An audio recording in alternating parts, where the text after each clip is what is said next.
More US based ఈ learning platform. మీరు కూడా స్లాట్ బుక్ చేసుకోవాలంటే ఈ నెంబర్కి కాల్ చేయండి. నమస్తే రమ్మగారు. నమస్తే జయ. బౌద్ధ గాథలు చెప్పుకుంటున్నాం కదా రమ్మగారు, వాటిల్లో ఏదైనా ఒకటి చెప్తారా? బోధిసత్వుడి కథ ఒకటి చెప్తాం. బోధిసత్వుడు అనేక జన్మలు ఎత్తాడని చెప్పుకుంటాం మనం కథ, చాలా కథలు చెప్పుకున్నాం.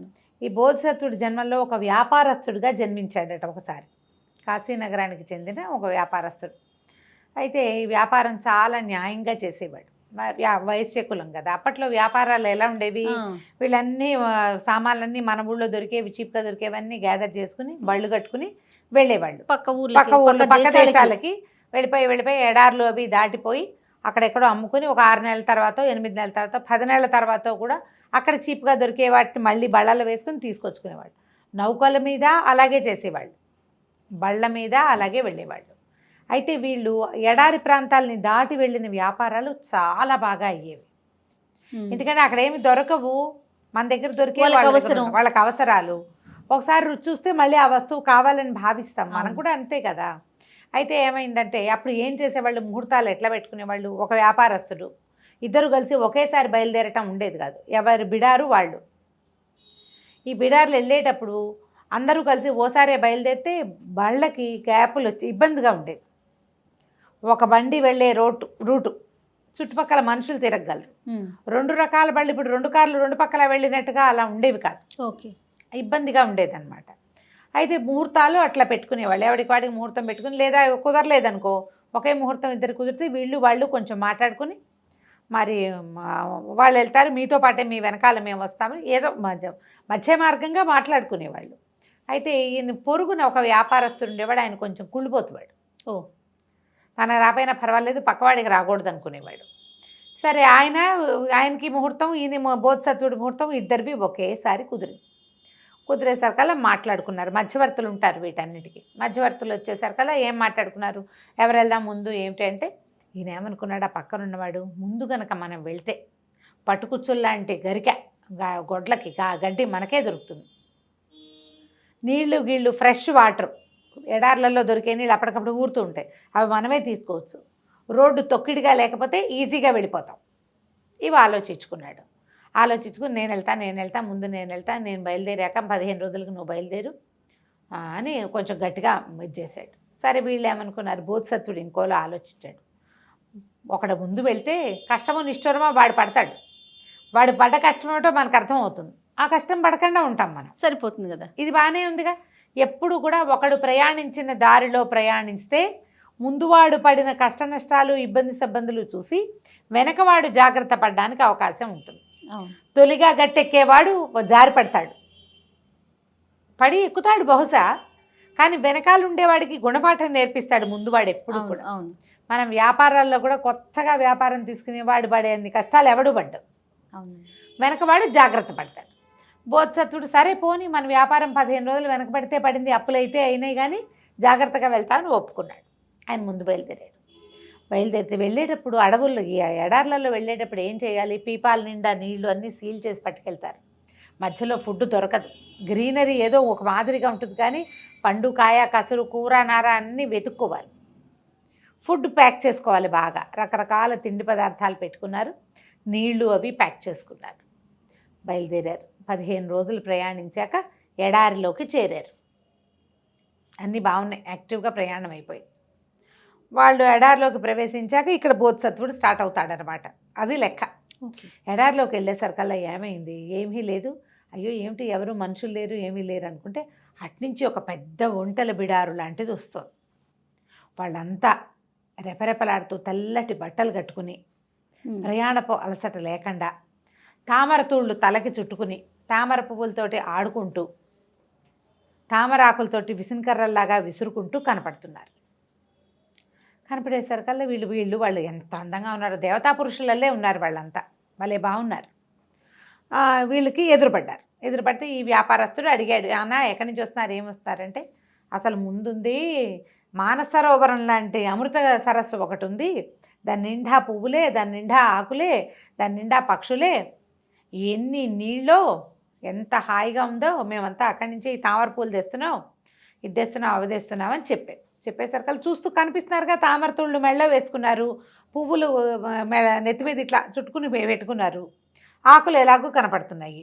ఇవన్నీ చూసి ఆశ్చర్యపోయారు. అవునా అన్నారు. అవునవును, చాలా బ్రహ్మాండంగా ఉంది, ఈ నీళ్ళని ఎందుకు మోసుకెళ్తున్నారు, వీళ్ళకి కొన్ని బళ్ళు ప్రత్యేకమైన ఉన్నాయి, నీళ్లు మోసే బళ్ళు, ఇవన్నీ ఎందుకు, మోత బరువు పారబోసేసేయండి, హాయిగా వెళ్ళండి, అక్కడ ఎన్ని నీళ్ళో అని చెప్పారు. చెప్పేసరికి వీడు వెంటనే వీళ్ళు ఏం చేశారు, ఆహాహా వీళ్ళు ఎంతో బాగున్నారని ఆ నీళ్ళ పీపాలన్నీ తీసేస్తే ప్రయాణం స్పీడ్గా సాగిపోతుంది, బరువు తగ్గుతుంది కదా. తింటుంది, నీళ్లు లేవు, నీళ్ళు మొత్తం పారబోసేసుకున్నారు, ఏమీ ఉంచుకోలేదు, ముందుకెళ్ళారు. ఇక వెళ్ళి వెళ్ళి వెళ్ళి ఎంత వెళ్ళినా వీళ్ళకి నీటి చుక్క అనేది కనపడలే. ఆహారం ఉంది, బియ్యం అన్నీ ఉన్నాయి, ఏ నీరు లేకపోతే ఏం వండుకుని తింటారు వాళ్ళు? అవును, కాయ కసురు పచ్చికూరలు తినలేరు కదా. ఆకలితో అలమటించి దాహంతో ఇదైపోయి మొత్తం గుంపంతా ఒక్కొక్కళ్ళు చొప్పున పడిపోయారు. ఈ వీళ్ళకి రాజపురుషుల్లాగా దేవతా పురుషుల్లాగా కనపడింది ఒక పిశాచాల దండు, భూతాలు అవి. ఈ ఎడార్లలో మనుషుల్ని పీక్కు తింటాయి, వీళ్ళని ఇలా నమ్మించి మోసం చేస్తాయన్నమాట. వాటంతటా అవి శక్తి కలిగినవి కాదు, ఇలాగే ఎడారిలో అలమటించి చచ్చిపోయిన వాళ్ళే వాళ్ళు, ఆహారం కోసం ఇట్లా చేస్తాయి. ఈ ఒక్కొళ్ళు పడిపోతుంటే ముందు మనుషుల్ని, తర్వాత ఎడ్లు ఇంకా ఎక్కువ రోజులు బతుకుతాయి కదా, మనుషుల కావాలనే వెంటనే చచ్చిపోవు, ఆహారం లేకపోతే 4-5 రోజుల్లో పోవు. వీళ్ళు దాహంతో చచ్చిపోయారు. అవి కూడా వీళ్ళ దగ్గర ఎడ్లున్నాయి, తర్వాత ఒంటెలు ఉన్నాయి, అన్నిటినీ శుభ్రంగా తినేసినాయి. వీళ్ళు ఇదంతా జరిగిపోయిన 15 రోజులకి బోధిసత్వుడు అండుకో అడవిలోకి ప్రవేశించారు, ఇక ఎడారిలోకి ప్రవేశించారు. కొంచెం ముందుకు వెళ్తుంటే అట్నుంచి పెద్ద రాజసమూహం లాంటిది వచ్చింది. వచ్చి పలకరించారు. మీరెవరు ఏమిటి అంటే, మేము కూడా అటుపక్క వ్యాపారం చేసి వస్తున్నాము, బళ్ళు కనపడుతున్నాయి, మనుషులు కనపడుతున్నారు, చక్కగా అందంగా ఉన్నారు, ఎంత వానో, విపరీతమైన వాన, ఆ పక్క సరస్సులన్నీ ఇదైపోయి ఉన్నాయి, వానలో తడుచుకుంటూ వచ్చాము మేమని తడిసిన బట్టలు అవి చూపించారు. బట్టలు తడిసిపోయి తల తడిసిపోయి ఉంది వాళ్ళది. ఓకే, ముందుసారి ఏం చెప్పారు, సరోవరంలో నీళ్లు ఉన్నాయని చెప్పారు ముందు బడికి. వీళ్ళకేమో అంతా వానకి తడిసిపోయి నానిపోయి వచ్చాం, ఎంత వాన కురిసిందో అక్కడ అని చెప్పి అన్నీ పారబోసేసేయండి నీళ్ళు అంటే, బోధిసత్వుడు వీళ్ళు మిగిలిన వాళ్ళు ఉత్సాహపడ్డారు. నీళ్ళ మొత్తం తగ్గిపోతే సగం బరువు తగ్గిపోయినట్టు, పారబోసేద్దాం, ఉండండి అన్న తొందరపడకండి, నీళ్లు కనపడ్డప్పుడు పారబోస్తానులేండి, కనపడ్డాక పారబోస్తాము అని చెప్పేసరికి వాళ్ళు బాగా నచ్చ చెప్పడానికి ట్రై చేశారు. ఏం చేసినా ఇతను ఒప్పుకోవాలి. ఇంకేం చేయలేక ఆ గుంపంతా వీళ్ళ పక్క నుంచి వెళ్ళిపోయారు. ఇవి 2 దారులు అనమాట, వెళ్ళే వాళ్ళది ఒక దారి, వచ్చే వాళ్ళది ఒక దారి. ఇంకా తప్పలేదు, మరి ఎదురుగుండా వచ్చిన వాళ్ళు ఎంతసేపు వీళ్ళని పట్టుకు బయలుదేరతారు? అవును, మీరు వెళ్ళండి, మేము బయలుదేరతామన్నాడు. వాళ్ళు వీడి పక్క నుంచి వెళ్ళిపోయారు. చూస్తున్నారు, ఇంకేం చేయలేక వాళ్ళ దారిని వాళ్ళు ఇంకో సమూహాన్ని వెతుక్కుంటూ వెళ్ళారు. ఈ జనం అంతా అన్నారు, ఎందుకండి ఇంతంత మోతలు, నీళ్ళు పారబోసేద్దాము అంటే ఈయన ఒప్పుకోలే. వీళ్ళు వర్షం అన్నారు, అంత వాన కురిసింది, బాగానే ఉంది, మనము ఆ ఎడారికి ఈ పక్కన ఉన్నాం, చిన్న మెరుపైనా కనపడిందా మనకి కనీసం 10 యోజనాల దూరంలో వానపడినా ఆకాశంలో తేడా కనపడుతుంది.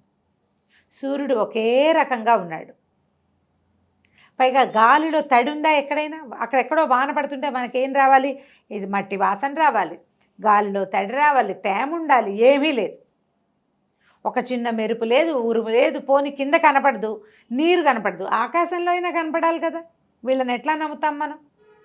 పైగా అంత నానిపోయి ఉన్నారేమిటి, వానతో తడిసిపోయిన వాళ్ళు ఇక్కడ దాకా వచ్చేసరికల్లా ఆరిపోవద్దు, వాళ్ళు తడిసిపోయి ఉన్నారంటే నేల కూడా తడిచి ఉండాలి, నేల తడవటల్లా వాళ్ళ ఒంటి మించి నీళ్లు ఉన్నాయి, కింద మాత్రం తడవట్లా, అంటే వీళ్ళు మనుషులే కాదు, బహుశా గుర్తించాడు ఆయన, ఆలోచించాడు. అవతల వాళ్ళు వాన పడుతోందంటే అవును, వాళ్ళు నానుకుంటూ వస్తే వాళ్ళు వచ్చిన దారంతా తడి ఉండాలి, ఏమీ తడలేదు, అప్పటికప్పుడు అదొకటి సృష్టించి చూపిస్తున్నారు అంతే. వాళ్ళు వద్దన్నాడు. ఇంకొక 6-7 రోజులు ముందుకెళ్ళేసరికల్లా వీళ్ళకి ఎడ్ల బళ్ళు, గొడ్లు లేవు, అస్థిపంజరాలు, సామాన్లతోటి నిండి ఉన్నవి కనిపించినాయి. వీళ్ళు వ్యాపారాన్ని తీసుకెళ్లారు, వ్యాపారపు సామాన్లన్నీ ఇక్కడే ఉండిపోయినాయి. ఆ పిశాచాలు అవేవి తినవు, మనుషుల్ని మాంసం తినేసినాయి, గొడ్లను తినేసినాయి, బళ్ళు అలాగే పడున్నాయి, ఎక్కడ పడితే అక్కడ అస్థిపంజరాలు, మనుషులవి జంతువులవి కూడాను. అయ్యో పాపం మన ముందొచ్చిన వ్యాపారస్తుడు ఇలా అయిపోయినట్టున్నాడని భావించి వీళ్ళు ఏం చేశారు, ఆ మొత్తం లోపల ఉన్న సామాన్లన్నిటికీ వీళ్ళ దగ్గర ఎక్స్ట్రా ఉన్న వాటిని కట్టి కొన్ని ఒట్టిగా ఒంటెలు తీసుకెళ్తారు, వచ్చేటప్పుడు పట్టుకురావడానికి వీలుగా ఆ ఒంటెల్ని ఆ బళ్ళకి కట్టి ఆ సామాను కూడా తమే పట్టుకెళ్ళిపోయి వ్యాపారం చేసుకున్నారు. తిరిగి వచ్చేటప్పుడు మళ్ళీ అలాగే నీళ్ల పీపాలతోటే వచ్చి ఏ భూతాలకి దొరకకుండా మొదట పక్క వ్యాపారస్తుడు ఉన్నాడు కదా, అతని కుటుంబానికి అతని డబ్బులు అమ్మిన డబ్బంతా అప్పచెప్పారు. సఫలమైన యాత్ర, ఏ యాత్ర అయినా సఫలం అవ్వాలంటే మనం ముందు వెనక చూడాలి. ఏదైనా కొత్త ప్లేస్కి వెళ్తాం, ఏం చేస్తాం మనం? ఓ టూరిస్ట్ గైడు, వాతావరణం అక్కడ అన్నీ ఏమున్నాయి, కనుక్కుంటాం. అక్కడ చలిగా ఉంటుందా, అక్కడ వర్షాలు పడతాయా, బండ దుస్తులు పట్టుకెళ్ళాలా అక్కర్లేదా, పల్చటి బట్టలు పట్టుకెళ్ళాలా, ఇవన్నీ కనుక్కోము. అవును అవును. ఎక్కడికైనా వెళ్ళేటప్పుడు ఎట్లా ప్లాన్ చేసుకోవాలి అనేది ఆలోచించి చెయ్యాలి. ఈ కథ అందుకు చెప్పబడింది. దాదాపుగా 1950లోనే ఎప్పుడో రాయబడింది. చాలా బాగుందండి. నమస్తే రమగారు. నమస్తే.